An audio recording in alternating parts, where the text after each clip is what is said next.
first start. All right, Mopar people, welcome back to the channel. I'm just Mopar Joe. It is time to prep for the dyno with the Dyno 440. I wanted to go over very quickly. First off, let me say, at the end of this video, you'll get to see the first pull, the real first pull, and I'll show you the first numbers. You'll have to come back next time and see the whole shebang.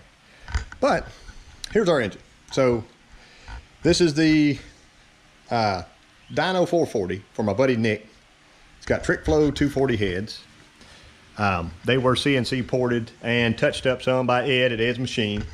The block's been blueprinted, crank been balanced. It's got actually has stock rods that have been reconditioned, stock crank. These are KB forged pistons.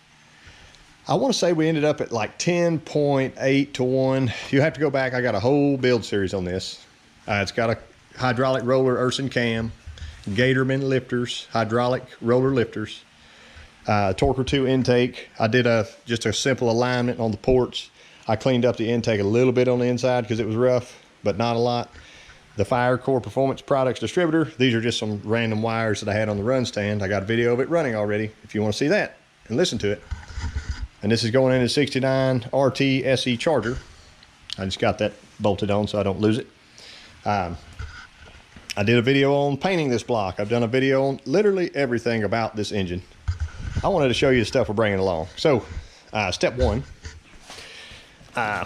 here is his carburetor.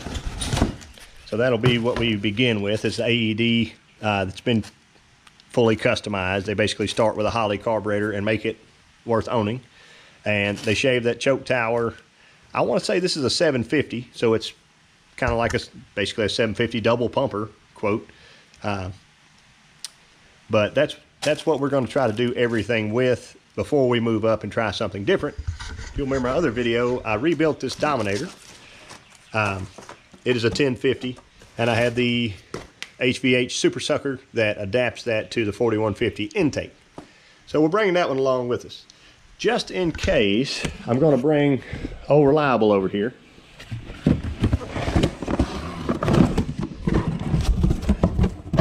And there's my baby. That's my 750 AED that we made, I think, 540 horsepower with my 400 on the same dyno. So should be exciting times, but I want to bring it along because it beat the 1050 Braswell that they have as their dyno carb. So I'm putting it in the truck. Here we go. Okay, here's my extra box of a lot of things. I normally take this box racing with me. So every carburetor gasket known to man, both for a Dominator and a 4150. New bowl gaskets, new power valves, new everything. Accelerator pumps. Brand new MSD coil in the box. Here's an MSD if we need a harness for some reason. Small header gaskets, paper header gaskets.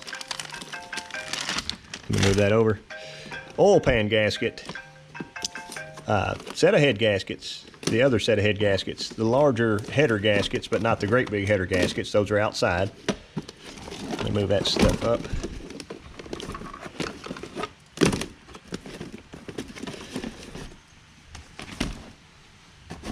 Little mini electric fan. We're probably not going to use that.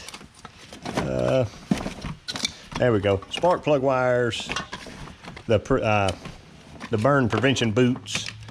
We probably won't need the brake fluid. A glass cleaner. Got 3 different sets of plugs. I got more plugs over there I'm going to grab right now. Here we go. Got 5 quarts of Lucas break-in oil. I got 2 extra oil filters, a Wick 51.5. And the HP1 Fram Racing, I got that from Mopar Jeff 604.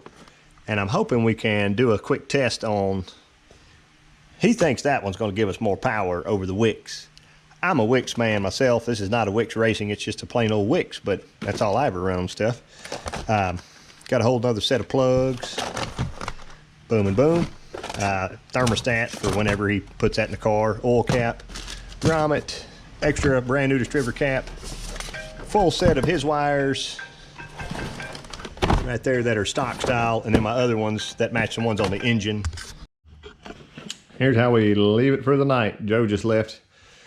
We got everything loaded. I went ahead and brought 2 different flywheels because I know they have a different bell housing. Last time we used my bell housing and we had to drill these 2 extra holes to make it work. But if they prefer their bell housing, because I know they've had a Hemi on there lately, and my jets are there, mine and Michael Yielding's jets are there, so thank goodness for that. So we'll be ready for tomorrow. I brought these headers. I think their bell housing uses a smaller flywheel, so it's just a neutral balance. Same thing with that one. You can see where on both of them I've once had a weight, the big 440 source weight, and I think I used that flywheel with this bell housing when I did the 400 dyno at that place. So you'll get to see an apples to apples. This is double covered. There's a little chance of rain at like 5 in the morning, but we're going to leave at 6. So leave at 6, get there 7:30. We can't start the dyno until 9 o'clock. So wish us some Mopar luck. We'll have our fire core stuff with us, and yeah, we'll see how it goes. Our dyno hookup's a little easier since the great Michael Yielding was here, or his engine was recently, so. It's still up on the hill. We got rock around for it yesterday. Hopefully I may back to back. I may put it on after yours because I already have the bell housing. Already set up. Well, here's Aaron, our dyno operator at GPI. This is Kuntz and Company. Right there. He was explaining to me because I had some guys before comment when he decelerates on the dyno, whatever, the engine jumps. So Aaron, can you tell me why? Yeah, I mean, the way a load cell works is the load cell is actually attached to the engine through this frame. And you can see these cables. It's actually just hanging from those cables. So this motor can float around. It doesn't matter because the load cell is attached just like a transmission would be attached. And you have the engine isolated from the chassis with motor mounts. Kind of the same concept. So all we're doing here is we just need something to keep the motor propped up in the front so it can hang from these cables with the load cell. So nothing at all to worry about here. I mean, sometimes I'll grab it easy to center the motor up. I like to try to kind of keep it centered on the frame, but it can move around all at once. It's not going to go. I've never lost one yet. What's the most power you've had on this one? This dyno, about 1,300. 1,300. Yeah, we're setting up a new one over there. You can show them that one. That one should be good for 3,000 plus. It's a PowerMark Superflow, and this has been a great dyno, and it serves us well.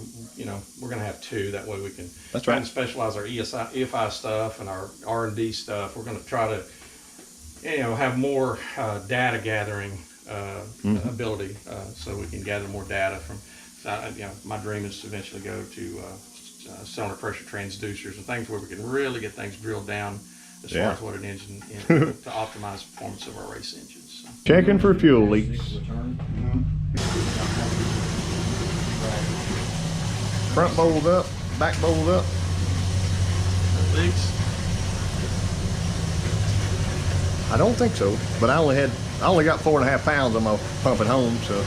First start of the ride.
As a first pull deal here?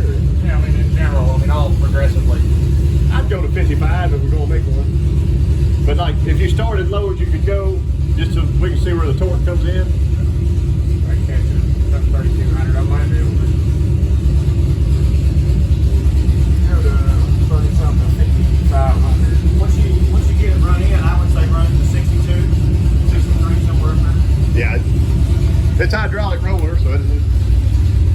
good to 65.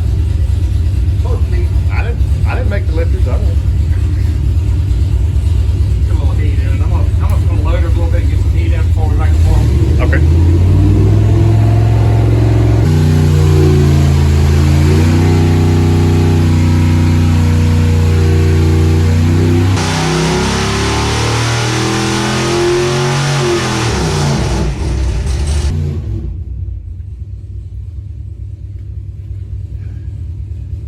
That first one makes me nervous.